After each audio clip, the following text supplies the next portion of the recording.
Allez, aujourd'hui je te partage une petite astuce pour le ponçage de tes ratissages. Comme tu le vois, j'utilise un couteau métallique sur lequel je viens faire des marques sur mes enduits. On appelle ça un témoin de ponçage. Je vais donc faire des petits arcs de serre comme tu le vois sur la totalité de mon pan de mur. Ici, mon mur fait 12 mètres carrés, ça m'a pris moins d'une minute, donc ce n'est pas réellement une perte de temps. Ça me permet de marquer mes enduits et tout simplement de visualiser au fur et à mesure mes zones de ponçage. Comme tu le vois, la totalité de mon mur est marquée, je peux donc débuter mon ponçage. Ici, je suis avec la Leros Short de chez Mirka en diamètre 225 avec un grain 180. Je vais commencer par faire la plus grande des parties murales en accédant jusqu'à mon cueilli du plafond.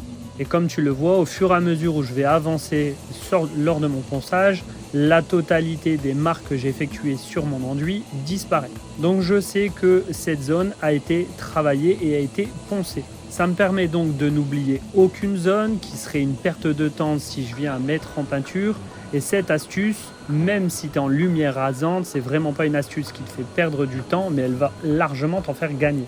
Une fois que j'ai fait la totalité avec la grosse girafe, je vais prendre la petite Mirka d'Eros en 150 avec un grain 180 toujours pour faire les contours de prise, les angles directement. Ça me permet aussi de visualiser si j'ai quelques petites imperfections que j'ai oublié de poncer. Et au moins je sais que la totalité de mon mur est réellement bien poncée. Il reste donc tes petits angles. Et dans ce cas-là, on prend les cales à poncer de chez Jamel le peintre qui nous permettent de faire toutes ces petites zones angulaires ou des petites zones qui sont difficilement accessibles. Et tu viens toujours à l'aide de ta main vérifier ton ponçage pour voir si tu n'as pas une petite imperfection qui serait glissée juste là-dessous.